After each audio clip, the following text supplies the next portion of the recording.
To erupt. Thanks for having you. So how's it going, man? Pretty good. So is this the first time you've been on Howard's show? As far as you know, it is. Yes, I think it is. Now, you guys always haven't been on the best terms. Is everything all right now? Not really, no. So what's going to go on in there? Well, I think I'm going to be able to, really slip it to him in the ass. Sounds like it's going to be fun. It could be fun for him. Chevy is here, and here's a guy who's a legend. He's a legend. You can see he's a legend. He walks in the room, people get excited. He looks like a legend. He's a legend. A living legend. And an icon. And an icon. Hi, Chevy. How you doing? Well, I think this is the first time you've been in the studio. Kiss me. It is the first time. Kiss me. It's beautiful. I didn't even know I'm allowed to kiss you. Oh. You've never had a gay affair, have you? Yes. You have? Oh, yeah, several. Yeah. God, weren't those National Lampoon, early in your career, the National Lampoon albums? Yeah. Was that like the highlight of creativity for you? I'm being serious. Forget all the movies. Forget Saturday Night Live. I'll tell you what. It was, but also before that, doing Groove Tube, Channel 1. Right. For 4 or 5 years. Was that the most East creative? Village. That was the most startlingly funny, creative stuff I've ever. Because you were a young man, you were on fire. You wanted to be famous. Was your goal to be famous? Honestly, no. Honestly, my goal was to be rich and famous. But did you think even comedy could make you rich and famous? Did you have that confidence that this was going to work out? No, I was driving, cabs and trucks and motorcycles. And, I had all these other jobs. I made nothing, like $25 a week. Was the goal to be an actor or a comedian? No, I think it was mostly writing. Right. And I were a very good comedy writer. Yeah, I wrote a lot. Were you associated with these Harvard guys? And is that how did you? Doug Kenny. Yeah. How did you get in the business? How did you actually make the transition from being a regular guy? Yeah. You had an incredible, to a virgin. What? You had an incredible drumming ability, right? Yes. You were not that good, but didn't you play with Steely Dan? Yeah. Well, we didn't call ourselves that then. What did you call yourselves? I think it was something like the Very Bad Jazz Band. I mean, no, you played with Becker and Fagan. Yeah, you were good enough. You were a good enough drummer. Oh yeah, we played together. Yeah.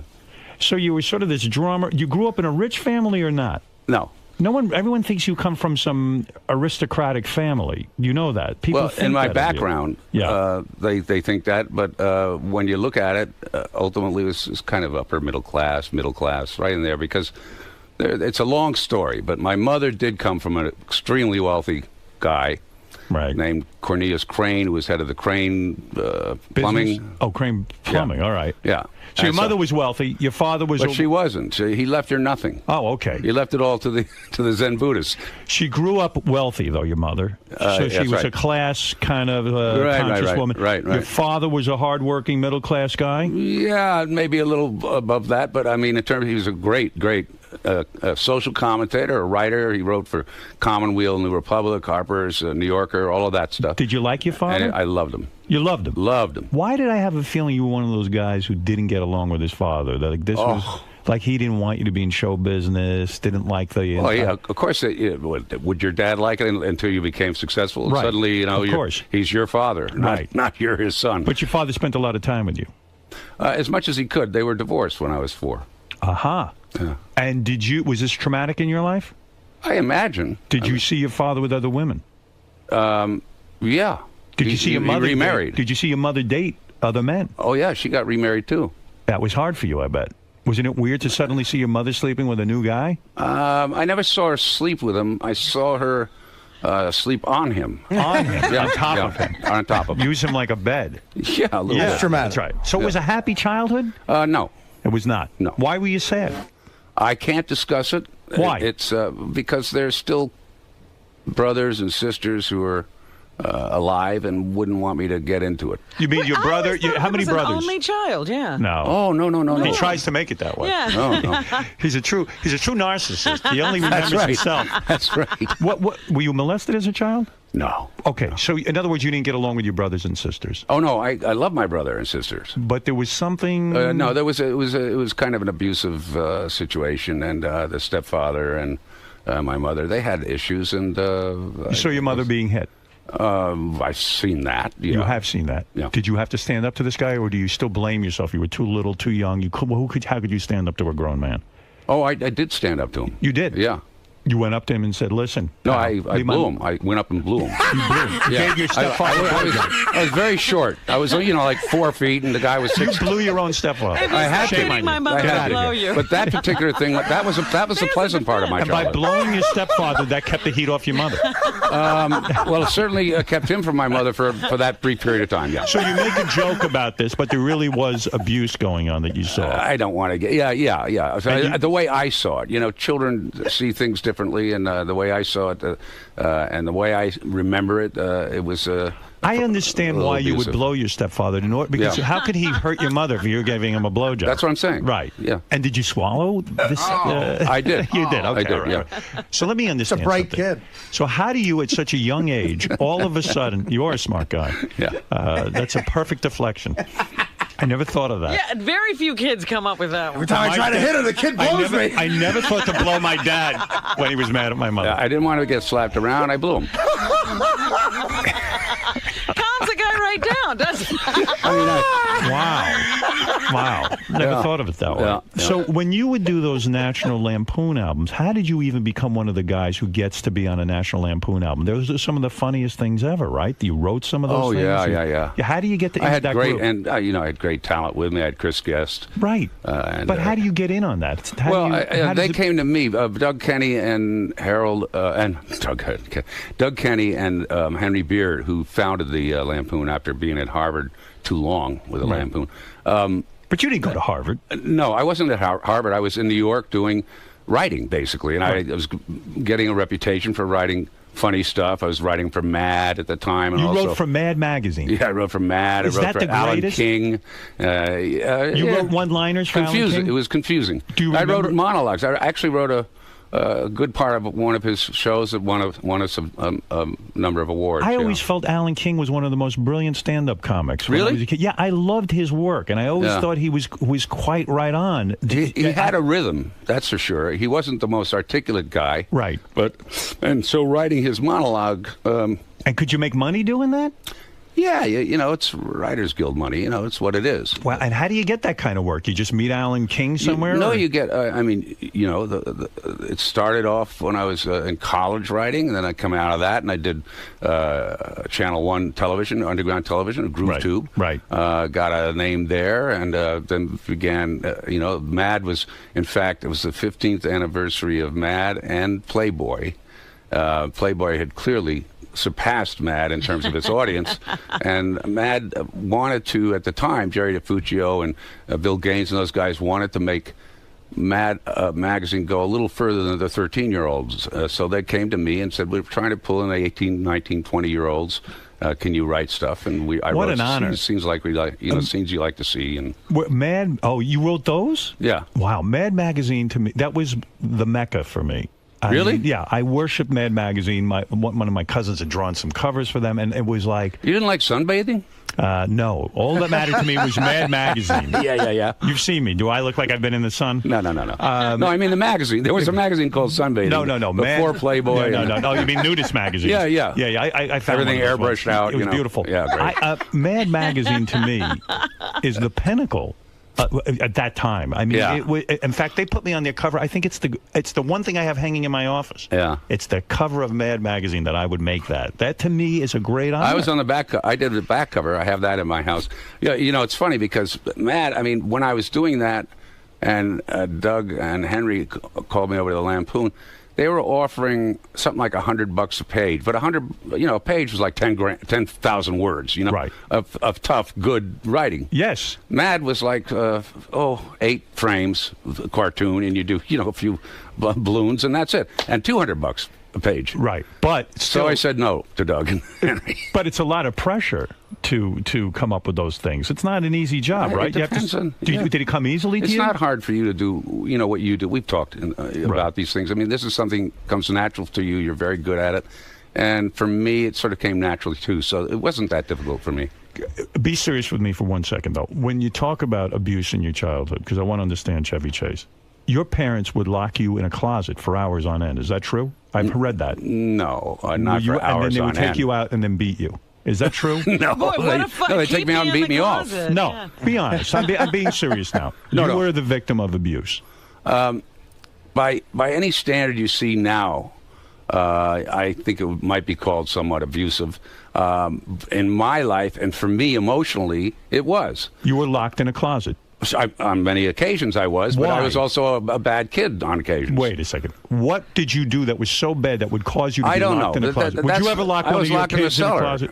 I was Would you ever lock one of your kids in a cellar for any No. reason? No. Okay. So why were you locked in a cellar? Jesus, you just reminded me. I got the key with me. And It's one of the kids. I left. You Oh my forgot? God, Emily's in. Oh the hell. Well, okay, yeah. So do you think Need to make a call? you know? I'll get it afterward. You never did that stuff. If you did that, Janie would beat you over the head with a stick. The fact of the matter She is, does anyway. I see you're under a tight fist. Yeah. But you were treated in a way like a dog. You were locked in a basement. And really, that had to have a profound psychological effect. What was the reason that your mother and stepfather would lock you in a closet? I'm being serious. What is something you'd be locked up for? I can't imagine you were a bad kid. It's not just a closet. I mean, try the cellar for a week. A week? A week. Yeah, Why with would a they? pitcher to pee in and a mattress to sleep on. I mean, my stepfather was a very humorless Tyrant guy who was also a flight surgeon on the Wasp during the Second World War. Had seen a lot of blood and guts. Right. He was from a very religious background, the 10th of a kid or something like that, or maybe the 6th, I don't know, with a bunch of older sisters, very poor. He just had, and he was a psychoanalyst, believe it or not. Wow. Ay, ay, ay. And yet he was physically abusive and violent, and You say you were locked in a basement for a week at a time. once. Once. Yeah. What went through you? How old were you? I think about 13, 14. What does that do to you? I mean, what the hell? I mean, do you say to yourself, how could my mother allow this to go on? No, only later you go, I don't know, what gave him the right? I mean, I have a real father, you know, he's, albeit living a few blocks away with his new family, but... Look, how come he doesn't know? This guy's not my father, and why, you know, Why but has he that got this comes right? on later, you know. At the time, I'm living with my mom and my stepfather. What did you do down in the basement for a week? Yes. No, really, what do you do? What do you do with yourself? Well, That's like I was being in given my prison. books and told to do my homework, and... Were you not Were you allowed? let out to go to school, or was this during No, the no, summer? no, I was suspended, actually, at the time. Oh. You were suspended from school. Yeah, yeah. Is that the offense? That's why you went I down believe there? that was it, if I can remember correctly, that I was suspended during that week. What were you suspended for? Pulling a knife on a guy. Pulling a knife. So you clearly had a lot of anger. Yeah, at this guy, he was always beating me up, so I took a knife in. And that stopped him from beating you up. Yeah, I just sort of finished Did you it. explain to your stepfather, the military guy, that, No. listen, He would do things, I mean, here's the thing. If you're a kid and you're late for dinner, and this upsets the way the household is run, right. you're in trouble. Right. Now, if you are even later because you're afraid to go back as it gets later because you know you'll be in more trouble, Yes. meaning maybe a couple of slaps here and there, you stay out later. You know, this is the way a child's mind is working, a kid. Right. And so there were many occasions where I would be sort of scared of going back too late or whatever and stay out further. These kinds of things disrupted my stepfather's vision Of the perfect family. Yeah. What would you tell your real father? Would you say to him, Dad, I've just been locked in a basement, or you couldn't even go to him? It was just like, I have to keep this all to myself. I don't remember I don't remember it being unusual. In other words, at the time, Did you cry? he knew that she was sure. You cried? Yeah. Of course. But I mean, at the time, my father knew that my mother was a little bit nuts. He didn't like the guy that she had married, but he had his own family, and he made every effort to raise me and my brother with as best he could. Right. Aside from the family that he now had with two my half sisters, but so he was the funniest man who ever lived, really funny man, and a wonderful dad, the best he could be under the circumstances. I don't remember ever telling him, well, this guy did that, or that, because it felt like that's not his his bailiwick. I mean, it's not. Well, I just never remember going, Dad, you got to take care of my stepfather. Well, not take care, but say, Dad, I'm in trouble here. I got a guy locking me in a basement for a week. Yeah, but Was it the kind of guy you have go to to? remember these people who are now deceased, 90 and 86. I mean, they were around through. But wait, They were that greatest you're generation. Making excuses. Your mom would walk in the middle of the night and slap you while you were sleeping. Yes, that's true. Now, why would she do something to wake you up to slap you? I think she had a disorder. You do? Oh, serious? Yeah. A disorder where she was driven to a compulsion to smack you? Oh, yeah. And why you? Was it the other brothers and She sisters? had a or just severe you? problem with her temper and irrationality, and she was somewhat violent. Do you ever And, you know- discuss She was this? also, by the way, extremely intelligent and beautiful and, All right. and fun on occasion. So Would she apologize the next day? Would she reference No. it? She never discussed it with you? yes, we did discuss it in my 20s. You're sound asleep and she smacked you in the head. No, across the face. Across the bam, face. bam, bam, bam, bam, bam, bam, bam. Oh, a lot of times. A lot of times. Oh, yeah. Holy mackerel. But a lot of times, when a kid gets out of a situation like that and goes to visit the other parent, they just want to have a good day. You might not bring it up simply because you want to enjoy whatever time you have with your dad. Well, quite frankly, this is a tough area to share with you. But, when you're a somewhat immature kid like I was, for obvious reasons, you harbor guilt, shame. You're not sure why you're bad or what's wrong with you or why you're being treated this Right. way. And there's no real way to adjust to then seeing your father and say rationally to yourself, well, now I just want to enjoy myself. Who knows what's operating Right. there? Yeah, There's a lot. I mean, if I my lived mother in woke fear. me, if my mother woke me up smacking me in the middle of the night in the and face, if you never knew when it was going to happen, that's Right. the real thing. and there's no rhyme or reason for it. That's what there might well be in her mind, but certainly in mine, I wouldn't understand or why. Yeah, I mean, and yet, as an adult, you had a perfectly normal relationship with your mom and were able to get along with her and all this. Somewhat, yeah, yes. Was there a time of rebellion? I mean, where you just said, fuck them, I'm never going to talk to them again? Yeah. You did. Yeah, but that didn't last. But I did run away for a period of time. When you would get angry, later on, you're becoming really famous, you're doing movies, you're Yeah. doing everything, and let's say you got angry with people on the set. Do you ever think you got overly angry because you still never resolved all this stuff that happened in your childhood? No, You don't think that had anything to do with it? I never Did got you overly have- angry. You no. didn't have issues with anger. No, or- in fact, even as a young kid, I knew in my heart that this is wrong. That you don't behave this way. I thought you and Bill Murray were always at each other's throats. True or false? Not always. Not always, but a lot of Once. times, right? Once, yeah. What happened? Once. What happened between you and Bill Murray? On the set of Saturday Night Live? Yeah. What happened? I went to host Right. in 1978 or something. Okay. Bill had been my replacement when I left. Right. And I didn't know him well, but I knew him. Right. Very funny. Extremely, yeah. And a tough kid from Chicago who Right. probably thought I was from, Harvard. Yeah. Harvard, and had never had a fight. Right. And unfortunately, that's not true. Right. But, Unfortunately for him, it was not true. Right. well, it didn't really get to the point where one person, I don't think. To this day, Bill and I never really landed a blow on each other. But you were But it upset. wasn't kind of. Here's what happened. I went to the show. I found out later from Lauren that John, who had known for years, John Belushi. even before Right. SNL, Right. had been quite kind of jealous about my rise to fame, Yes. and maybe for good reason. The fact is that John was brilliant, and by any real standard, he should have been the big star. But there are things that happen. My name is said every week. Nobody can spell his name. Right. I'm It tall. was and- legendarily known that Belushi was sort of the star in the group. Yeah. And then you... Danny was actually the real What a brilliant genius. guy, yes. He was the resident genius. And all of a sudden, Chevy did the Weekend Update. They said, Right, whatever and the he blew reason, up, yeah. you charmed the American public. Yeah. You got all For the whatever articles. reason, You yeah. became the face of Saturday Night Live. Okay, And so there was apparently jealousy. this ate a little bit at John, enough so that, as I found out later, John had said things to Bill about me when I'd been on the show that simply hadn't occurred or existed. Everybody knew that. Right. But I didn't realize he had said these things. So he'd already worked Bill up a little bit. Right. And I went in, I was probably a little full of myself after a year of fame or whatever.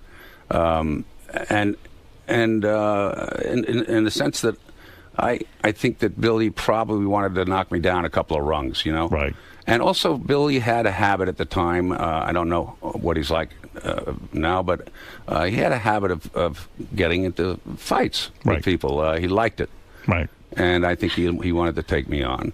And basically, words were said just before the show. Oh, when I was supposed to go in the makeup room, and he got That me. makes it easy. He got me really pissed, and I went to What his did he say dressing to you? room. Do you remember what he said? Yeah, but I don't want to. What did he say? No, I can't. Come on. No. Share. No. Share. Share who? No. Share it. Sonny and share. Share Bono. Go ahead. No. So in any case, I mean, it's just not worth it. He's an older guy now, and I Right. think he's a little more mature than that. And I don't know think about I that. am too. Yeah. I don't either. I don't think you're that mature either. Clearly not you've either. matured. Clearly But you're anyway, immature. yeah. But anyway, the words were said, and I finally went to his dressing room just before the show and said, and opened the door and said, if you say something like that again, I'm gonna.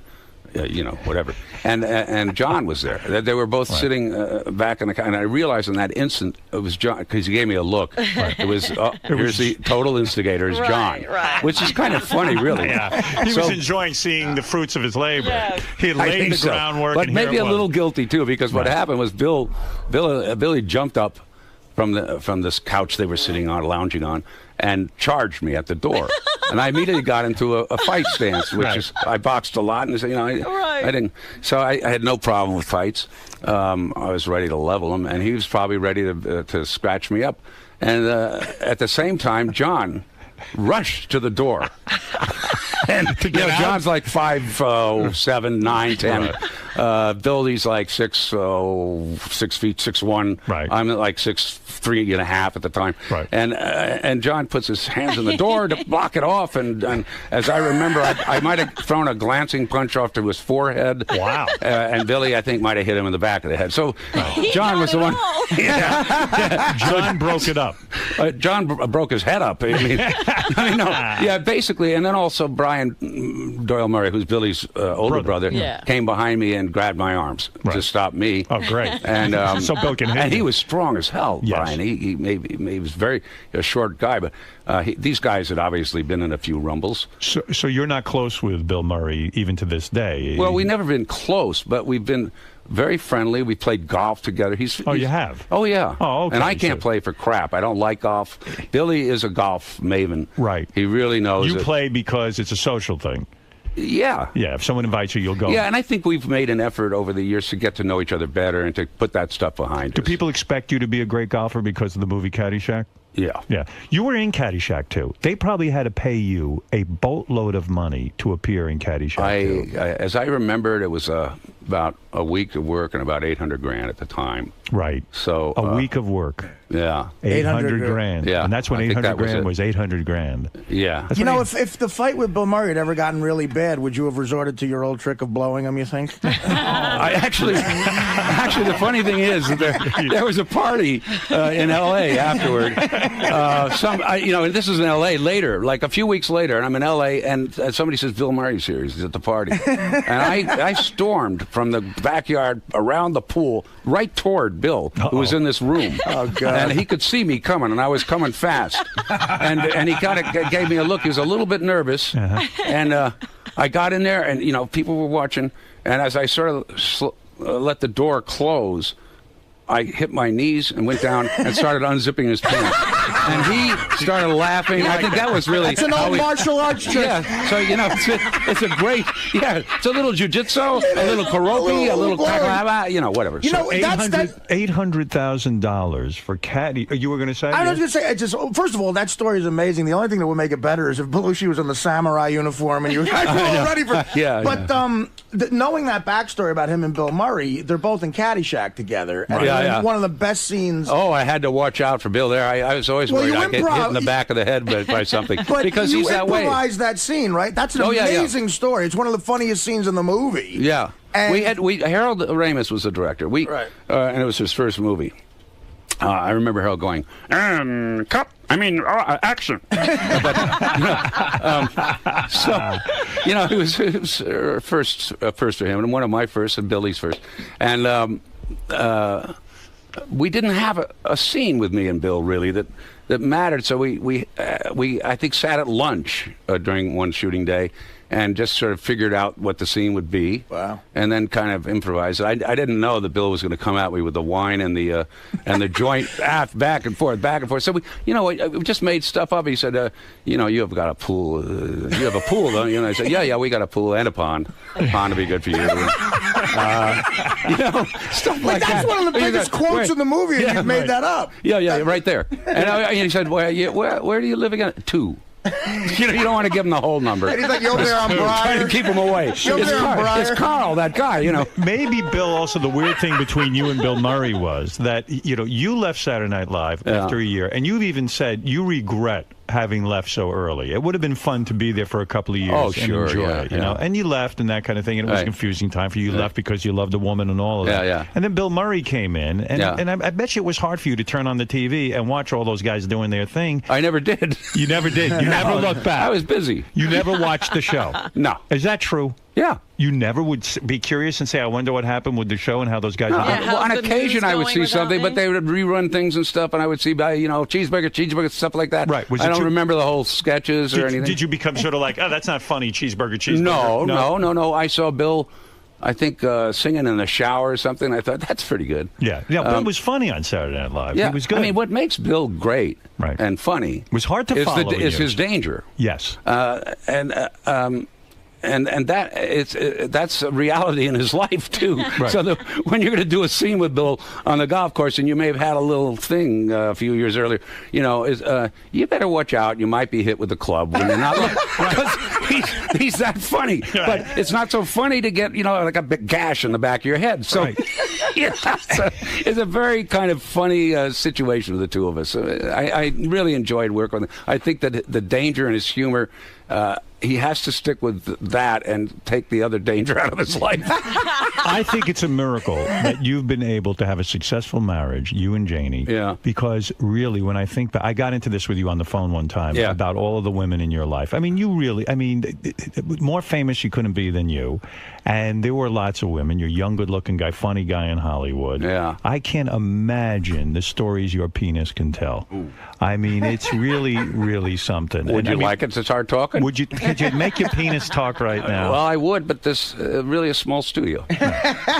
One other question. Do you ever tell your own kids about what your childhood was like? Do you open up to them about your mother smacking you in the head? Do you ever open up and say you do? But again, I try to be a little more fair-minded than even a biography might be, which is to try to give both sides. I've always tried to understand why my mom was that way. What made my stepfather go over the top like that? What kind of battle fatigue had he suffered during the war? But doesn't it make your kids feel really bad for you? I mean, in a way. No. Isn't it something? No, because my relationship. 5 miles to school with no shoes. I'm sorry. Is that your I walked 5 miles to school with no shoes story for your kids so that they I have no idea what you mean. What's her name? That's Robin. Robin, hi. How are you? There. Why don't you just move the controls? By the way, I should introduce you. Do you know Artie at all? Have you ever met him? Artie. Yeah. How are you? Nice to meet you, Chevy. Yeah. Nice to meet you. Chevy, here's the funny thing. Sorry. I stepped on my ears. Chevy. It's nice to meet you. Chevy, here's the funny thing. You worked with him in a film for 3 days. No, for a week, actually. A week, actually, yeah. Artie Lang. What was that movie? What did we do? Seriously. Dirty Work. Norm Macdonald. Oh, yeah. Boy, up in Toronto. But you remember how great that script was? Yes, it was. And then they wanted. I said it's a PG-31. I didn't know. Right. But then they wanted their PG-13, and so all the great stuff. There was a great scene in there. They edited out? That made me want to do the movie. Right. Yeah. They didn't do it. But let me ask you about movies. Do you know about the scene? No, I don't. What was the scene? It was the donut scene. Yeah, the donut scene. Yeah. We did a thing where me and Norm, we actually shot that scene and they didn't put it in. Oh, you did shoot it? We shot it, yeah. Me and Norm get beat up by these frat boys. Yeah. Right. And to get back like football guys, right? Yeah, like football guys, like frat boys at college. And to get back at them, we send them a bunch of donuts. Right. And they eat all the donuts. And then underneath the donuts in the tray is a picture of me and Norm with all the donuts on our cocks. That's good. That's a funny. And we shot that. Yeah, and then, and again, to Chevy's credit, he knows the business. He begged Norm. I was in the trailer, and he begged Norm because the MGM guys were there. Right. and they were not the brightest guys. I hate to say, I'll say. Yeah, but and Chevy said to him, Norm, whatever you do, they're going to try to make this PG-13. This movie's hilarious. It's one of the funniest scripts I've ever read. It's going to make political correctness turn on its side. It's rated R. But don't edit it. Don't fucking let them. And he said they're going to come at you. He goes, whatever you do, this is your career. It's important that the movie's funny. If it makes money, whatever. But if it's funny and is it true that is it true at all? Vacation was an R. It was an R-rated movie. Right. Right. Is it true? Exactly. Yeah. That you never know. I mean, you can read a script and then all of a sudden think it's going to be the greatest movie ever. Yeah. You never know, right? So you take a crapshoot. You're an actor and you want to work. Partly. I mean, more now as I'm older. But the fact is, when I was a movie star and coming out with #1 movies and stuff, I'd have a lot more control, just as I'm sure Bob Downey or anybody else does now. You know, the control over the director, over the writing. You know, what they call control. But power. But you never know because it's such a collaboration. No, when all is said and done, the distributor, the Warner Brothers, or whoever it may have, with many of these films are Warner Brothers, they are going to make the decisions based on polling and based on these screenings that they do. It's all kind of stupid, but you know, we got to take that line out because it shows that women from between 35 and 40, it's too much. You know, it's all that crap. Who are your friends now? Did you remain friendly with anyone from Saturday Night Live, or were there just? Oh, absolutely. You did. Yeah. Were you close with Belushi and Aykroyd even afterwards? Yeah, Danny and I are very close. Are you still close? You see him now. You get together socially? Oh, sure. You do. Yeah. And you're always friends with Lorne. And Lorne, Lorne's wonderful. Did you Spies Like Us, him and Danny. That's one of the most underrated movies ever. Movie. The Gilda Radner, she was a friend too. Oh, right? wonderful kid. She were close with everyone. Oh, sure. Why do I have this feeling you didn't get along with these guys? I thought that there was too much. Like they were pissed off at you for leaving Saturday Night Live. You could have hurt the show by leaving. I thought there was all this bad blood, and they were angry with you, and they were all your friends, and you turned your back. I think honestly, if you were to ask.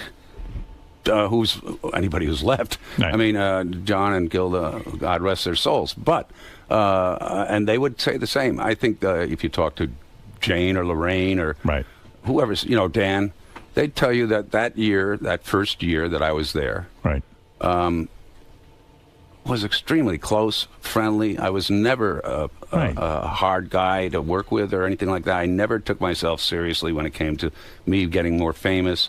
It's later on that stuff gets into you, and you keep thinking, I have the perspective. I'm old enough to know not to be a different person. Right. But you may not notice that you're a little bit more self-aggrandizing or whatever. Right. These things are seen by people like John or whatever as something else. I don't know. But the fact is, during the time I was there, it was just a very, very close-knit group, and I did a lot of the writing. I was hired as the head writer at the beginning. Right. It changed around with Michael Donahue and others, but basically I did everything I could to write people into Update, for instance. If Lorraine didn't have a big part, I'd write her in a remote at the Blaine Hotel. You weren't selfish that Garrett way. in there. You were happy to Yes, include... and the whole cast was happy. Right. I mean, Garrett would tell you that too. And so there was never... That's why it took me by surprise coming back and hearing that John had told stories. I didn't know what he could have told. You were shocked. Yeah. Because now people I know who work on Saturday Night Live say everybody writes their own material. Nobody shares with anybody. It's like a cutthroat kind of thing. Yeah.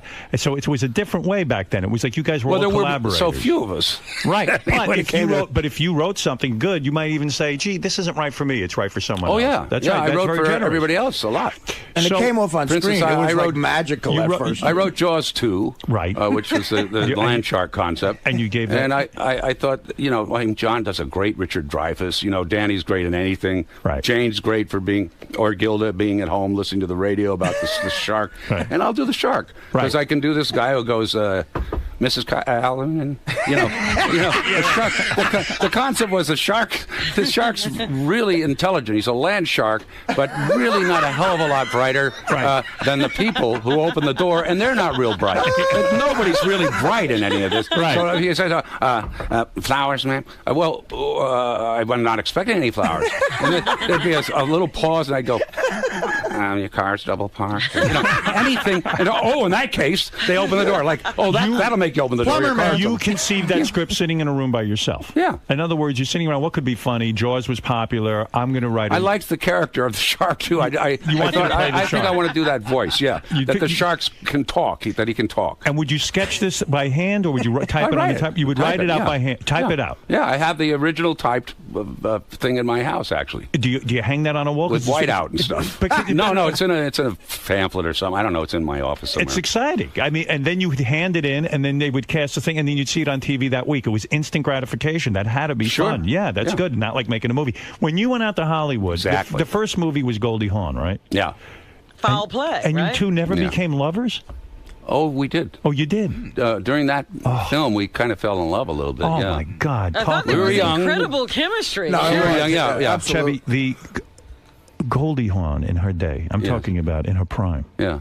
No hotter chick on the planet. Wonderful. Oh, my God. Beautiful and smart. And still, to this day, beautiful and smart. What a terrific girl. The kid who got smacked in his head, locked in a basement for a week at a time, all of a sudden is in Hollywood. How old were you at that point? 20... Oh, 38. No, I don't know. 24? No, 32. 32 at that point? Oh, yeah. Now you're in Hollywood. You're starring opposite Goldie Hawn, who's a huge star. I had two choices. Yeah. I wasn't making a movie. I wasn't doing anything. Right. And I was given the script for Animal House and for Foul Play. They wanted you to play Otter, right? In Animal House? Yeah. I read it. I thought it was very funny, but I'd already lived it, basically. I went to college. It was the kind of stuff that I think John would do well. That it just wasn't my cup of tea. I wanted and the other thing was... No regrets not being in Animal House? No. Except it would have been a lot more money. Well, Animal House was an ensemble. Foul Play was your chance to be sort of like a Cary Grant type It was guy. more, if I can get to work with Goldie Hawn, right? Why should I work with John again? When you show up on the set, I get that. Yeah. And now Goldie Hawn's your co-star. At that point, are you nervous? I mean, you've done a lot of work already, but you were not nervous. No. And you felt comfortable in front of a camera, being in a movie for the first time. First major film. Yeah, I never felt any of that uncomfortable. Nervousness. No discomfort. No. And so the two of you meet, and how quickly do you become lovers?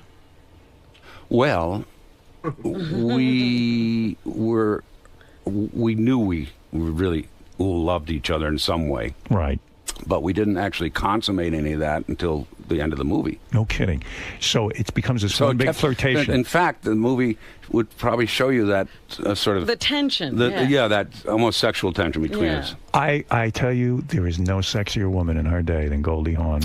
And to enter Goldie Hawn is a great honor for a man's penis. I mean... let me put it this way. Let me ask you something. And I want you to be very honest. No ego. I'm not going to discuss it. Okay, fair enough. But this you have to tell me.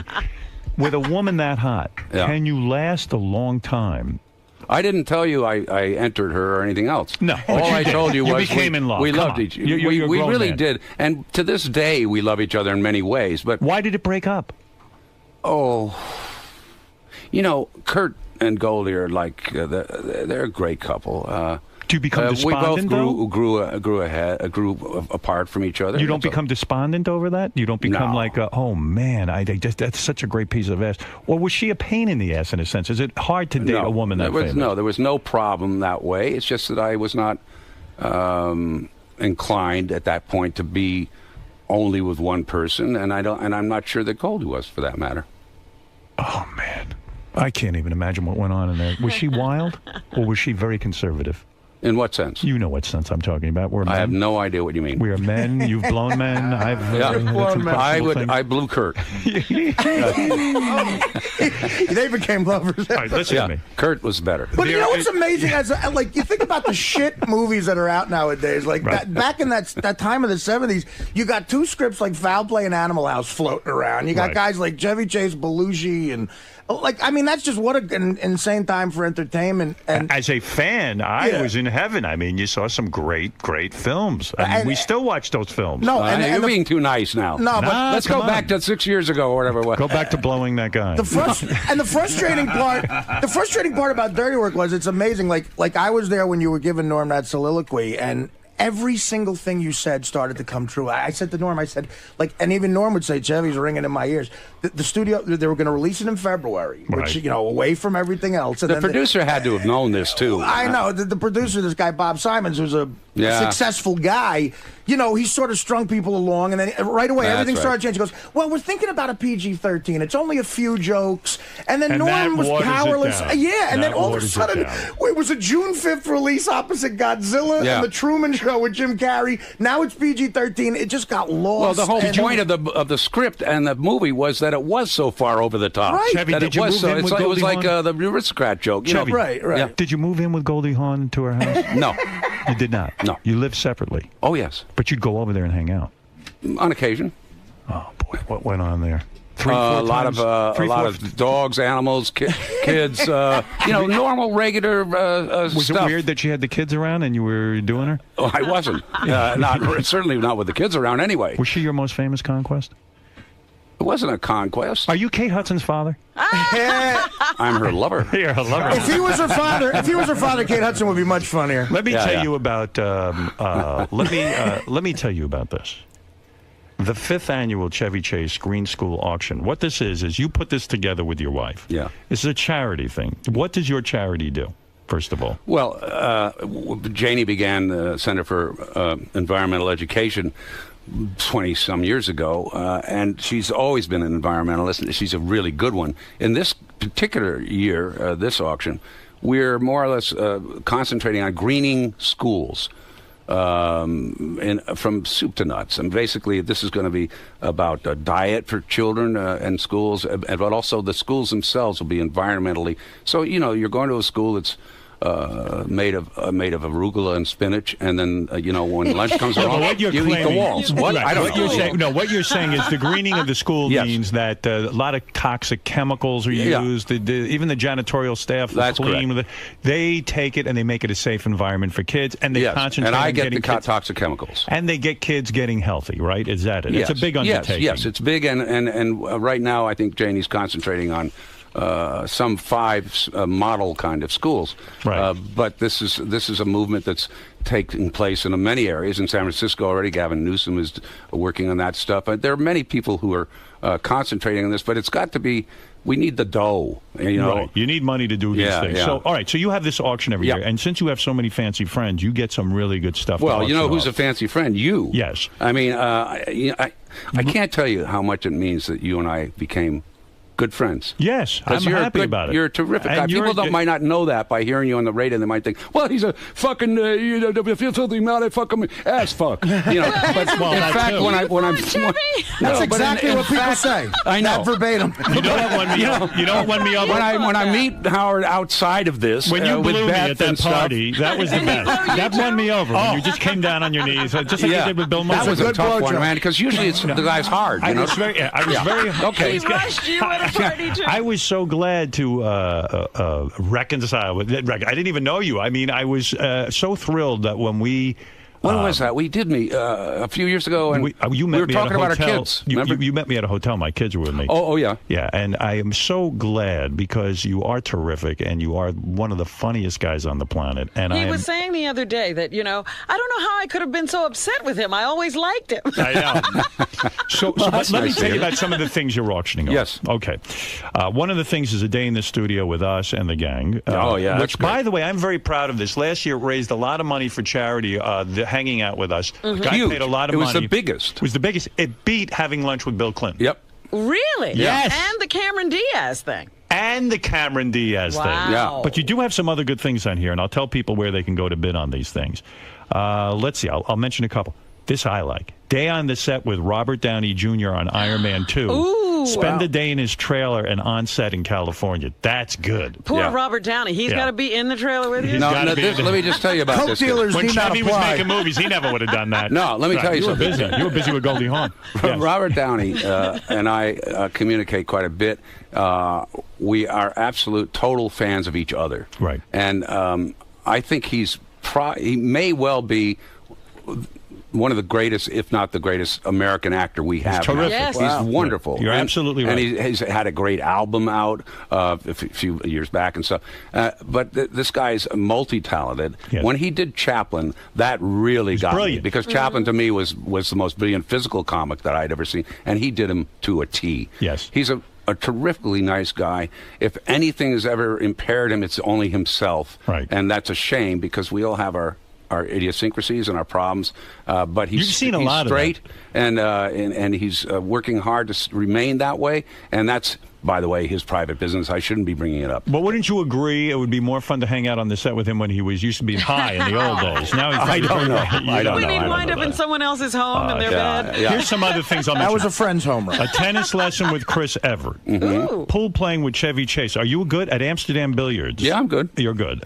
Again, Chevy doesn't remember. I shot pool with you for 3 hours at a pool hall in Toronto. Did I lose? And no, you won big time. As a matter of fact, and You owe him money, I don't won you? I won $2,000 off. You of owe Norm. me money. I won $2,000 off of Norm playing 9-ball. Chevy took about 500 of it back, but he didn't make me pay because it was Canadian money. I love that Chevy doesn't even remember the meaning. Has no idea. And you were doing the funniest shit with the I stick. do remember now. Yeah, In it's retrospect, coming yeah. back to That's you. all right. Don't worry about it. I The didn't guy was expect you- banging Goldie Hawn. He's not going to remember you.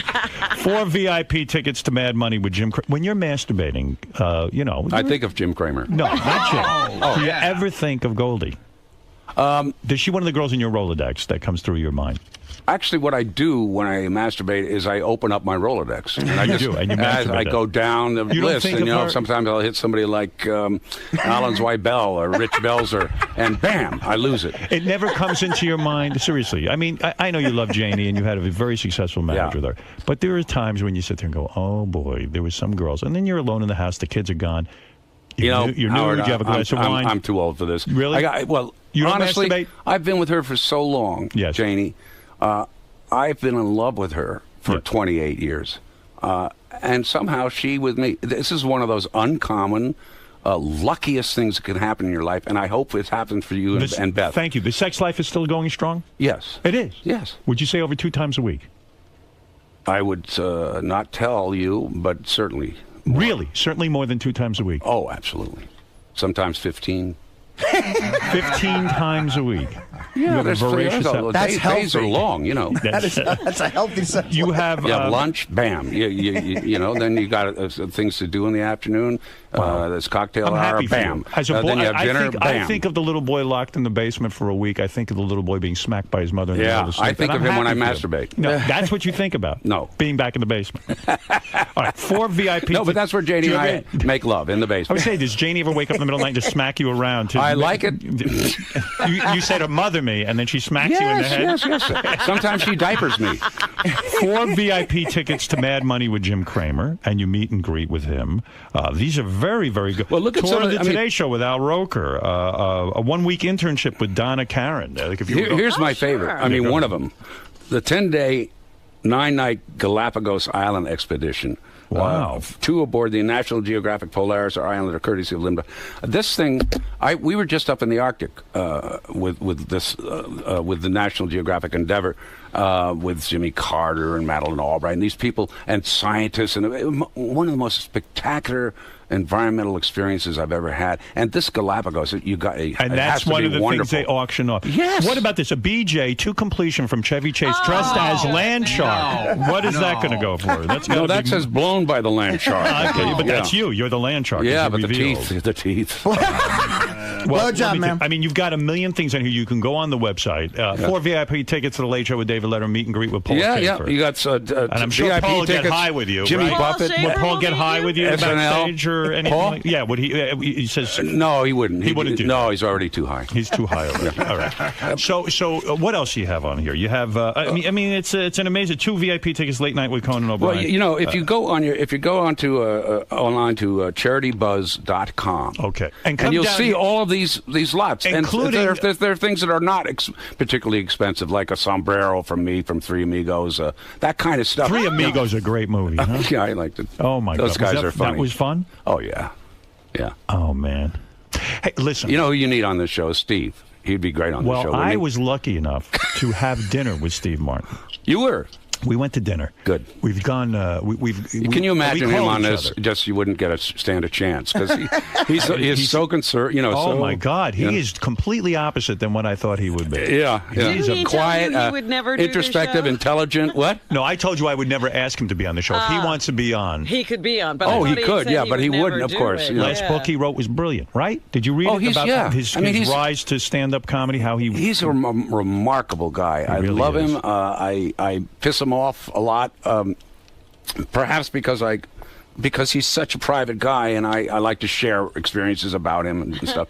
So, you know, and I'm a little more open in that sense. But whatever, I think we're very good friends. When you made Three Amigos, was he very serious? No, we laughed a lot. You had a good time. Yeah.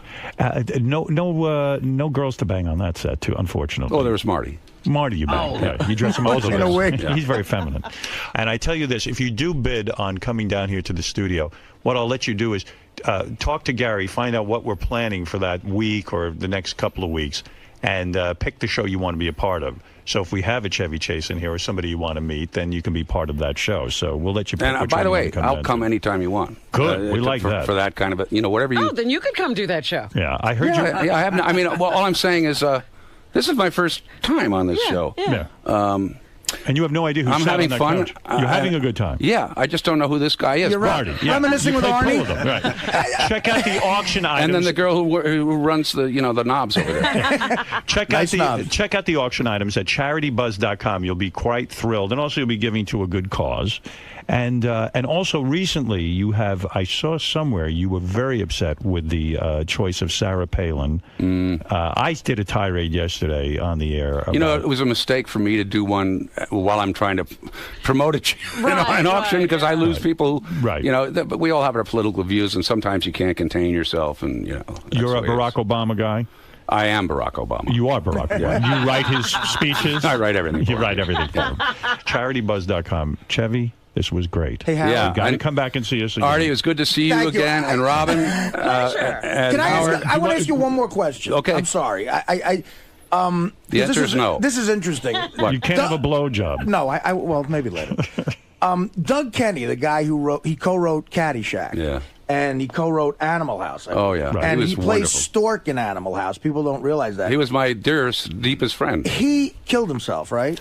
No. No. In fact, what you were there when I thought he did. We were in Hawaii, and we'd been together about 6 weeks, going around tennis, and then we went to Hawaii, and we were together. He was just a great guy, very funny. Harvard Lampoon guy. Oh yeah, yeah, and started the National Lampoon. But when I left, we were on Maui. He got on I gather a boat and went over to Kauai, and the way I now believe it happened is that he went out to this edge of this kind of their Grand Canyon, right, and he just misstepped and fell about 50 feet under rocks, and that was it. At the time, I thought I knew he was a little depressed because I had just been on the phone with him. I thought maybe he had committed suicide. I just don't think that was the case. The rumor for years was that Caddyshack, when it came out, was considered a bomb at first. And Doug was very worried about the Caddyshack not opening up big. Right. It was his baby. He produced it. He was ambitious and wanted it to do well. If he were alive today, he'd know how well it did. You know. But, I mean, it didn't do well in theaters. Not right away. No. Right, that's become a cult film. It's become one of those things. One of those. Huge. One of the biggest ever. And there was a rumor that I heard that he had killed himself because of that, and that's completely not true. Not true. Not true. No. Get back to the trailer with Goldie Hawn. All right. Yeah, okay, all right. I'll be out there now. We'll do it another time. All right, listen, say hi to Janie. I will, and say hi to Beth. I will, and I thank you for coming on the show, and there's no greater thrill than to have you here now after all those years of stupidity that I got involved with. Hey, man, I lost my temper, too. Let's get over it. Yeah, we got over it. Yeah, but we got anyway, over the it. great Chevy Chase, what can I say? There's about 10 million more questions that we have to continue this discussion at some point. Well, let's do it sometime. We will do it. Not just we'll talk about this auction. We'll just have a good friendly sit-down show. chat. Yeah. That's it. All right. Chevy Chase, everyone. We'll be back right after these words. Thanks, everybody. Chevy. Yes. How'd the interview go? What interview? I just came out of the men's room. It was great. So what do you like about doing Howard's show? Well, having gotten to know Howard as a human being, I enjoy. I thought he was very good, and I thought the interview went well. I mean, what can I tell you? I like him as a guy.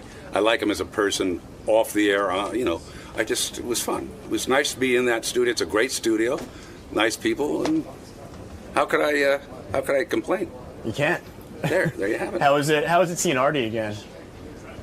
Now I remember, that he was on Dirty Work, but he's unshaven, and so I haven't seen him in a long time. So it was just and I'm 78, so I forgot. All right.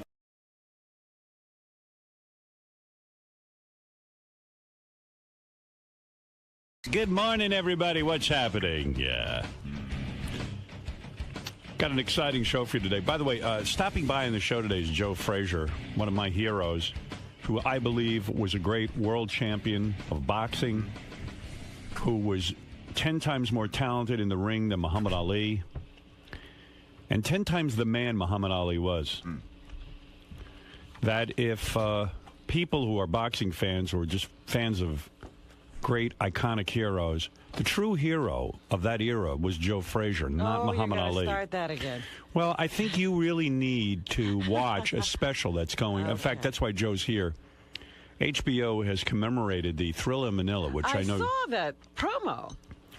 It's a fantastic special, and what you begin to learn is that Muhammad Ali was a monster. That. Well, let me tell you about it. I know you can't believe it, but the real champion was Joe Frazier, and the real people's champion. Don't forget, Joe Frazier was a man of the people. Grew up on a farm, worked farm life his whole life. Muhammad Ali worked at one thing, being Muhammad Ali. Never held a job except being Muhammad Ali. Oh, and when it came, hold on, when it came to fighting, he called Joe. He did the worst thing you could do to another black man. He said that Joe was a race traitor. He said that Joe was a gorilla. He was ugly. He was too black. And he said he was a traitor to his own people. And Joe Frazier was a guy who was just boxing. He was working his way like any other man, trying to find his way in life and make a living. Muhammad Ali went and spoke before the Ku Klux Klan. He went and, if you can believe this, spoke at a Klan rally and said to them that he wanted to see the races separate, just like the Klan. Oh, yeah, that he approved of the Klan and palled around with the Klan. The very same Ku Klux Klan that was tying a noose around his brothers' necks and lynching and burning crosses. He sat there. Well, I think that you're not looking at it in a certain context. You're looking at it as a white man. Look at it as a black woman. No, but I'm looking at it as a person who grew up in a confused society. What Ali did to Joe Frazier was worse than a lynching. Did he call him Cassius Clay before Muhammad turned on him like this? You can't answer that question. I think, yes. No, you have to watch the special. I can't answer the question. Okay. The fact of the matter is that Muhammad Ali was beating up Joe Frazier so badly that his own people, black people, would boo him and shun him. And, I mean, what did he have? He was not answering my question. In the verbal war, he went Cassius Clay. Big deal. He didn't call him a gorilla. That was the thing that he got really upset about. You got to know what upsets people. He sat and held a rubber gorilla in front of Joe's face. And white people loved it, by the way. For years, dark-skinned black men were, ugly and disgusting, and Cassius Clay went right into it on him. Excuse me, you act as if Cassius Clay was enlightened. Cassius Clay did terrible things to Joe Frazier, race baiting. Cassius Clay did the same things that black people are doing to each other today. I'm talking about Cassius Clay, your hero. Today. And Joe Frazier. Frazier. He was perfect. Joe Frazier was a better fighter. He was not a better fighter. Was not a better fighter. He was. How come he lost twice? He lost once. He lost twice. Let me tell you something. Hold on. The second, you don't know anything. What is it, Gary? Okay, he won the first fight. That's right. He lost the second fight. And by the way, okay, go ahead, yeah. And this fight, Robin, you know the story. Ali wasn't getting up for the 15th round. And he wouldn't let Joe didn't get up first. That's why the fight was lost. Joe was blind for the last 4 rounds. His eye, blind in his left eye, right eye closed. And he had a manager. These were terrible, terrible fights. But who was declared the winner of the third fight? But I'm just saying. That's exactly right. He was lynched. He was lynched again, Joe Frazier. Joe Frazier. Here's the proof. Forget everything else. See who's talking and who isn't. See who's walking and who isn't. Well, maybe Muhammad has paid a price for the way he lived his life. Karma. But Joe Frazier not doing all that well either. Joe Frazier lives in Philadelphia in the gym that he trains in. He has no money. It's a very sad story. He has no money. You don't have a lot of money, no. Oh, dear. I didn't know that. I mean, he made a lot of money. Sure. Listen. What's he doing? Who knows what he spent it on? Probably with Bernie Madoff. Well, Ali didn't have a lot of money either at the end of all the No, things. but here's the sad part about that. Muhammad Ali, they've whitewashed his image so much so that people like yourself buy into him. Well, he did do a courageous thing, and that is why people revere him, not for who he was, but he did a courageous thing. But so-called Cassius Clay, Muhammad Ali. You can call him that now because he can't beat you up. Let him come in here. I'll take him on. That's right. I know you Bring will. in Cassius Clay. I'll kick his ass. Cassius Clay, Muhammad Ali, like you like to call him, he's a character, this guy. He is a character. But he got to sell the rights to his name. He got recently, I think, about $50 million to have his estate run. And Joe Frazier's name is nothing. And Joe Frazier was a great boxer. But you know why? I'll buy Joe Frazier memorabilia. But you know why? You don't buy memorabilia. Well, if I did, I would. You know why? Because Joe kept the fight going. He never embraced Ali. When all of that was, run over and hug him and get your face in the pictures with him. Hug him. He kept that fight going. Joe's the best. Joe said, "You don't call me those names, and I don't forgive." And I love Joe Frazier. And that's been great for him. I love Joe Frazier. I love Joe too. No, you don't. You just don't know what it is to be black. Yeah, I do. I know No, better than don't. you. You have no idea. You live the life of a white woman, a white princess. What? You live the life of a white princess. I'm a black princess. I'm blacker than you. Believe me, I've been the black man. You and this documentary, you are white people analyzing black people who were raised in a racist society and driven crazy. I'm a person. This demonizing feeling for Joe Frazier. You're a narcissist at a 34. Of a simple man. Oh, boy. Is ridiculous. I'm like, who are these? It's white people who did this documentary. You have a 34 rating It's as a white narcissist. Man who did this. I'm like, listen I'm a people to this person. music. Listen to what they're doing. Yeah. They say nothing about the context of being raised in this racist Say society. what you want. I was raised in a racist society. And I didn't you have use your race. problems, and look at what you're doing now. No. You're analyzing people who you can't understand. Joe Frazier is a true champ, and he will be here today. And by the way, Muhammad as a won't. woman, Muhammad Ali will not be here. He, by the way, doesn't have anything to say. He's in La La Land. Isn't Daniel Carver a simple man? He's simple. I don't expect... Wait, hold it. You expect me to think Daniel Carver has a rational thought about So something? you forgive Daniel Carver? Right. I do forgive Daniel Carver because he's out of his mind. I don't pay attention to Daniel Carver, and Daniel Carver has nothing to do with how I feel about myself. But would you say then that goes to all people in the KKK? Yes, they're dumb and under some delusion that I have some responsibility for how their lives are. So Ali is dumb too. Absolutely, he's That's dumb. right. And Joe Frazier is the people's champion. Read what I say in my book. It's not that Ali was a great man. It was that Ali was someone we could relate to. We couldn't relate to Martin Luther King. We could relate to Ali because he wasn't perfect. So you don't... But he was brave. You're not angry with those guys who lynched people, are you? No, they're just dumb. Oh, here we go. All right, here there we you go. I could I'm be angry. at the entire society and the entire country. You know, when You got the wrong hero. When somebody raises their hand and says they've not always been proud of America, white people scream, "Whoa, you're not a patriot." Now you're using it the opposite way. Joe Frazier is the people's champion. Just remember that. And rewrite your book and put Joe Frazier instead. Brainwash me, hunky. Joe Frazier, the man. And don't you even talk to Joe when he's here. I won't talk to Good. Joe when he's here. Because you're going to try to rile the poor man up again. Oh. Let him have some peace in his life. Wait till Joe gets here. This is so ridiculous. Do you know this During is the interview, same... face the wall. Shame, the wall of how dare shame. you. Now look at you trying to master me and tell Your me master. what to do. Yeah, I've been trying for 20 years, and you finally wised up. You won't listen. Whatever. Anyway, so Joe will be here, and we love having him in. And stop trying to demonize Muhammad Ali. Oh, I'm not He is who demonizing he him. is. I'm He's demonizing living you. His life, and he's suffering for whatever those crimes are that he did commit. Thank you. Well, now you're He talking. doesn't need you to be his judge, and you should feel. I judge him. You should feel inadequate to judge anyone during this era. Nope. I'm totally These out were of it. people, we were all fighting for our freedom at that time. By the way, Robin wants you to know Hitler was just a simple artist with a No, dream. Hitler was a maniac who come on. got He's your hero. control, who got control of another bunch of maniacs, and they all followed him. So do you ever get upset at anyone's behavior or no?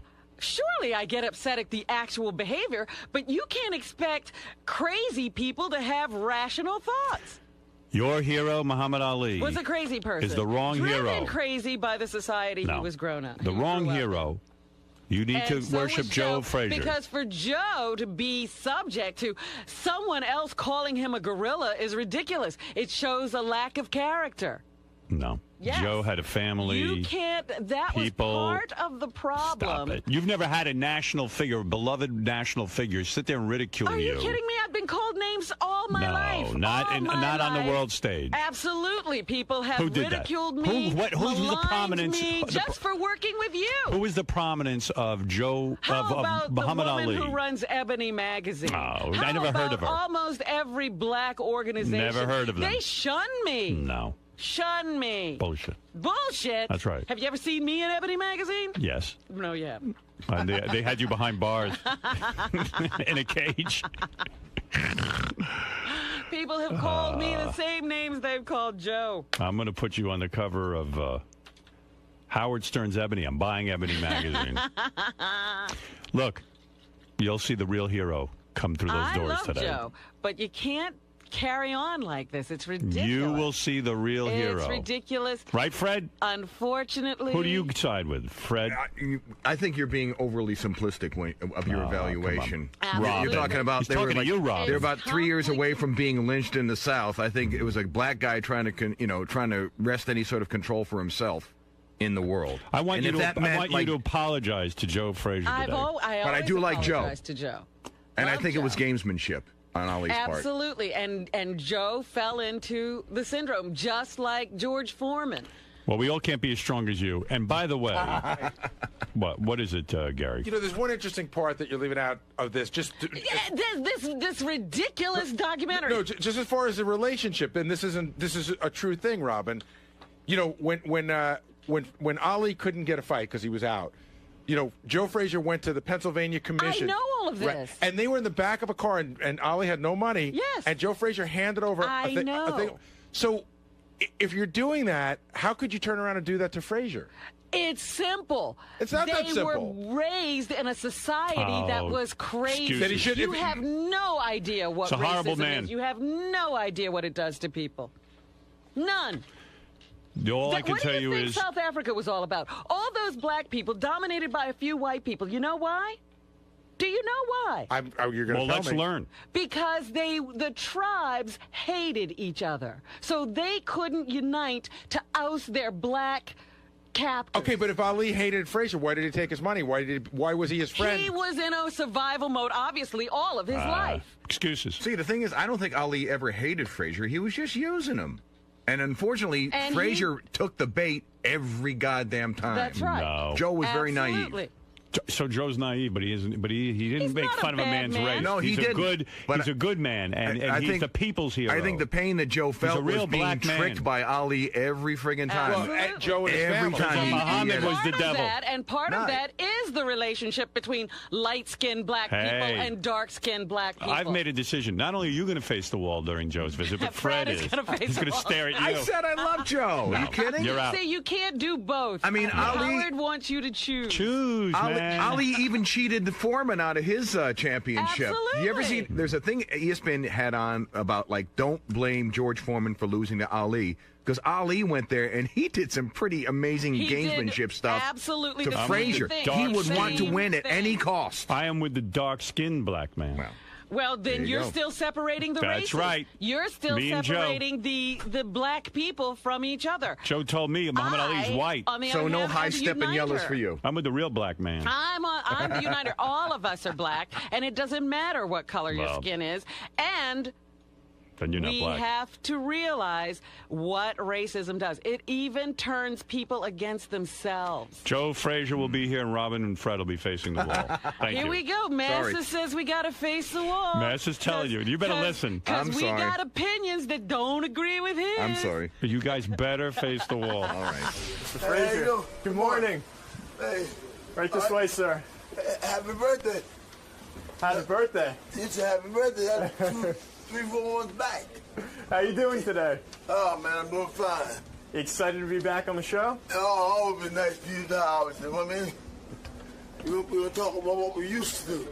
What's that? What are you going to talk about? See, I really don't know, man. I don't mind. Anything, right? The documentary. Moving around. The documentary, yeah. Thriller Manila, right? Oh, yeah, this way, that way. Right in here. Okay. That's what you talking about. Now, what are you talking about? No thriller, no Manila. That's what he's talking about, Pop. But fight. Talk about whatever Howard wants to talk about, right? Yeah, all the time. You always have a good time when you're here with Howard, right? I always have a good time, man, going Howard, you know that. Me and Howard speak the same language.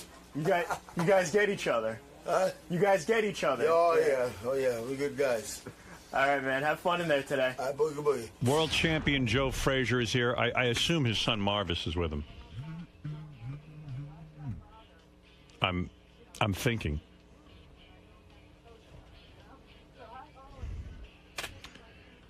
Joe is this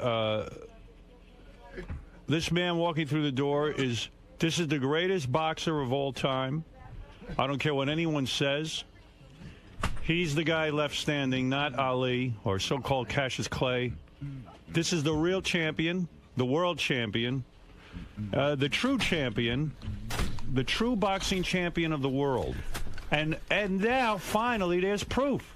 Hello, darling. Hello, lady. How are you? I'm just fine. How are you? Joe, you that guys third look good. fight, Thank you. Forget how we look. You look good. Okay. And your son looks good. The Lord been good to all of us. How are you, my friend? Oh, man, I'm doing fine since I see you. Let me tell you something. Yeah. You are a great man. History is now finally recognizing that you were the true champion of the people.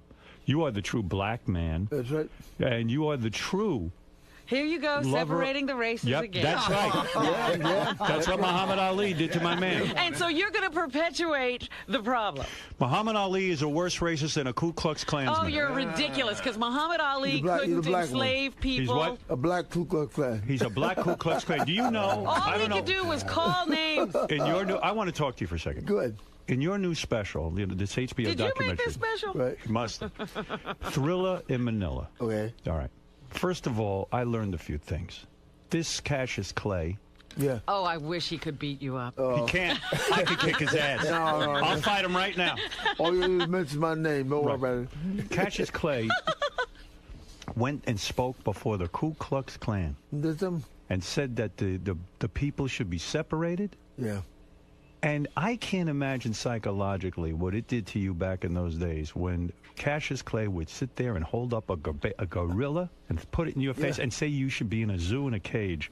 That's the worst racial thing you could say to any man. Any man. Did I look Let like me a ask you gorilla? something, Joe. Well, I Let act- him answer, please. I act like one when the bell rang, you know what I'm saying? You kicked his ass. Let me ask you I want something, to bite him on his neck. Joe. You know what I mean? Joe. Robin, please. Did any other black person ever say something to you about the color of your skin? About me? Yeah.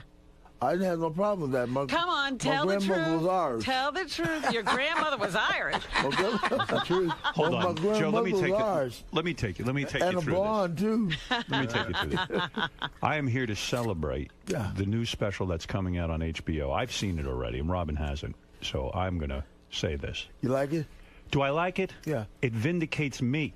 Yeah. I've been saying all along all these years, the true champion Yes, of those thank you. fights was Joe Frazier. One not champ to Muhammad another, Ali. man. That's right.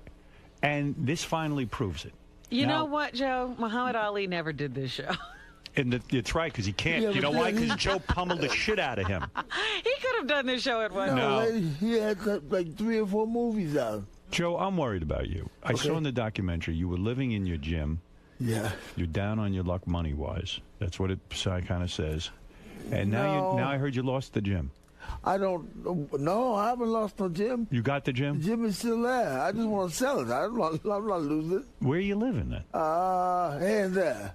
Where? Here and there. Here and there. You made millions. He made millions. He's in a high rise. In a high rise? Yeah, he's doing So you're well. doing okay? Yeah, he's Sure, all right. I'm fine. You're fine. But the guys over the time, Howard, what they have done, I gave them a way of life. Yes. And you know what they done? They throw it back in my face and walk away. Yep. They went to Butch Lewis. They went to Don King. They went to Bob Am. They came to the Great Garden and left me holding the bag. Yes. So Marvis and Jacqueline, which is my kids, they don't in it anymore. Well, hey, let it go. You know what I mean?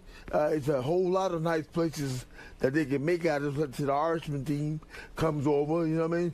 That's a gym, a hotel, a ballroom, or a kitchen, all in the one is there. Marvis, Robin doesn't understand this. She doesn't live the life that we have. Oh, my God. Explain to Robin. I want you to explain to my audience what it was like for you as a young boy growing up and Muhammad Ali is busy calling your father a gorilla and making racial remarks about him and saying he's an Uncle Tom. What was it like for you? Well, growing up, being Joe Frazier's son had that one or two sides. You know, everybody in that system would beat you up all the time because you were Joe. Because you were the son. enemy. But he was the hero. Yeah, he was the hero. Well, a lot of people when I was younger would say that. Well, yeah, your dad's the Uncle Tom, and my dad not an Uncle Tom. Of course not. Uncle Tom, this man bowed before no man. Right. You know who the Uncle Tom was. Yeah. Light, bright. And almost white. Again, we're Right. doing it all over again. I see we've learned nothing. Let me We've tell learned you. nothing. What you mean we haven't learned nothing? We're learning plenty. Watch it, Robin. Muhammad Ali said, and I learned this all in the documentary, I hate Joe Frazier worse than the white man. Yeah, he's lighter than I am. Yeah. He's, Light, bright, almost and white. when he spoke at a Klan rally, and they said to him, don't worry, champ, we're not going to lynch you. Yeah. You know how many black men were lynched by the Ku Klux Klan, and Muhammad Ali's palling around with them? That's right. I don't think he was palling around. Sure he was. He went and spoke. Why? I don't think they had dinner together. He was just white as them. That's what he was. It's true. You're so right. You're so right. Now the truth comes out, doesn't it? Yes, After there you all go. these years. All on the table. All on the table. I knew I was right. Man, like the Lord's been good to me. Yeah, damn and right. The Lord's been good to all of us. You know what I mean? You look good. You worked the farms and the fields. Yes, I did. You know what it is to be a black Yeah. man in America. I'm in the back of that mule 24/7. Yep. Yeah. You know Get who up, was with mule. him? You know who knows mules? You. Oh. Did Muhammad Ali ever work a day in